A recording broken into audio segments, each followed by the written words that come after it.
Assalamualaikum warahmatullahi wabarakatuh. Bismillahirrahmanirrahim. Alhamdulillahirrabbilalamin. Wassalatu wassalamu asrafil bi'anzai wal mursyalin Sayyidina Muhammadin wa ala alihi wa sahbihi azmain amma ba'du. Yang saya hormati dan saya banggakan para alim ulama sekalian, dan yang saya hormati pula ibu-ibu pengajian Al-Maratus Sholihah dan para hadirin sekalian dimanapun Anda berada. Marilah kita panjatkan puji dan syukur kehadiran Allah Subhanahu wa Ta'ala, di mana atas berkat dan rahmatnya kita masih bisa berkumpul walau hanya di media online. Dan salawat serta salam kita junjungan kepada Nabi besar Muhammad Sallallahu Alaihi Wasallam. Dan pada kali ini saya akan membawakan sedikit kisah tentang Nabi Muhammad, tentang kecintaan kita, kasih sayang kita kepada Nabi besar Muhammad SAW dari semenjak dia lahir hingga mendapatkan wahyu pertama pada usia 40 tahun. Nabi Muhammad SAW lahir pada hari Senin bulan Maulid tanggal 12 Rabiul Awal pada tahun gajah. Nabi Muhammad SAW lahir dari pasangan Abdullah dan Siti Aminah. Dan pada saat itu, bila terlahirlah seorang bayi, maka bayi tersebut harus dibawa ke pedesaan untuk disusui di pedesaan dengan ibu susunya. Dan pertama kali Nabi Muhammad SAW disusui oleh Uhaibah yang menjadi ibu susu dari pamannya juga, tapi hanya 7 hari. Setelah itu dilanjutkan disusui oleh Halimatus Sa'diyah.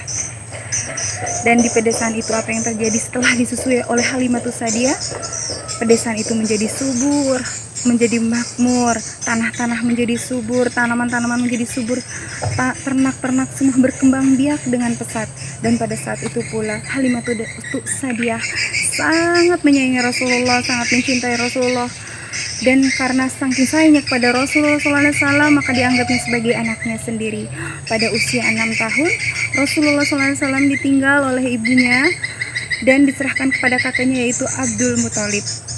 Dan tidak lama kemudian Abdul Muthalib, seorang kakek, meninggal dunia dan diserahkan pula kepada pamannya, yaitu Abu Thalib. Dalam pengawasan pamannya inilah Abu Thalib, Nabi Muhammad SAW diajarkan untuk mengembara, diajarkan untuk berdagang, berniaga. Dan hingga usia remaja dia berdagang, hingga usia 25 tahun dia berdagang membawa barang dagangannya dari seorang janda yang sangat suci, janda yang sangat kaya, yang sangat dihormati, yaitu Khadijah binti Khuwailid.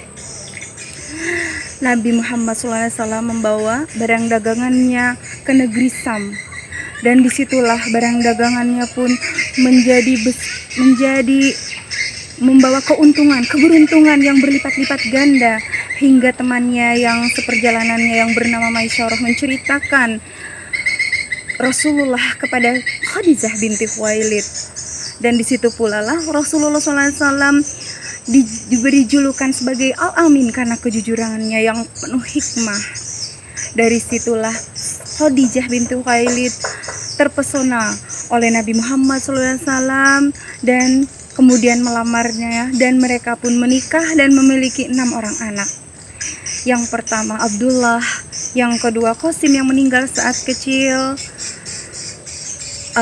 Zainab, Umi Kulsum, dan si bungsu Fatimah dan Ruqayyah. Dan pada usia 40 tahun Nabi Muhammad SAW pergi ke Gua Hira untuk menenangkan diri, karena apa yang terjadi di kota Mekah pada saat itu sedang banyak dengan kezaliman, sedang banyak dengan pengkhianatan, banyak kekejian di mana-mana terjadi. Dan Rasulullah pun pergi ke Gua Hira untuk menenangkan diri, untuk banyak beribadah di situ, untuk bermuhasabah diri di sana. Dan pada saat itulah terjadilah wahyu pertama yang jatuh kepada Nabi Muhammad SAW dan menjadi Rasulullah dengan surat Al-Alaq. A'udzubillahi minasyaitonirrajim. Bismillahirrahmanirrahim. Iqra bismi rabbikal ladzi khalaq, khalaqal insana min 'alaq. Iqra wa rabbukal akram, alladzi 'allama biqalam, 'allamal insanu ma lam ya'lam. Nah, dari situlah Dari surat itulah Allah menyuruh kita untuk senantiasa menelaah, membaca Al-Quran, menelaah Al-Quran dan hadis. Dan pada usianya 63 tahun Rasulullah pun meninggal dunia. Sebelum meninggal dunia, Rasulullah SAW pun mengingatkan kepada umatnya, wahai umatku, jika kalian ingin selamat, maka berpegang teguhlah kepada Al-Quran dan hadis. Maka bacalah, telaahlah Al-Quran. Dan pada saat itulah, begitu, hanya segitu sajalah kisah dari Nabi Muhammad SAW, hanya sampai pada usia 40 tahun dan mendapatkan wahyu pertama. Kesalahan, saya mohon maaf jika ada kesalahan adanya pada saya, dan kebenaran hanya ada pada Allah Subhanahu wa taala. Jika ada salah kata, saya mohon maaf. Dan hadirin semua yang dirahmati Allah, tidak lupa saya mengingatkan kepada banyak semuanya, hadirin dimanapun berada, bahwa saat ini dunia kita lagi tidak bersahabat. Lagi banyak terjadinya pandemi di mana-mana, banyak kejadian-kejadian yang tidak kita inginkan. Maka dari itu tetaplah jaga kesehatan, dan semoga kita selalu dalam keadaan sehat. Dan janganlah lupa untuk tetap 5M, mencuci tangan, memakai masker, menjaga jarak, menjauhkan komunitas, dan menjauh dari kerumunan. Dan semoga sepenggal kisah tentang Nabi Muhammad SAW ini bisa mendapatkan kesimpulannya, bisa mengambil kesimpulan dari kisah ini, keteladanan Nabi Muhammad SAW. Dan hanya itu yang bisa saya sampaikan. Semoga membawa berkah untuk semuanya, dan saya ucapkan banyak terima kasih.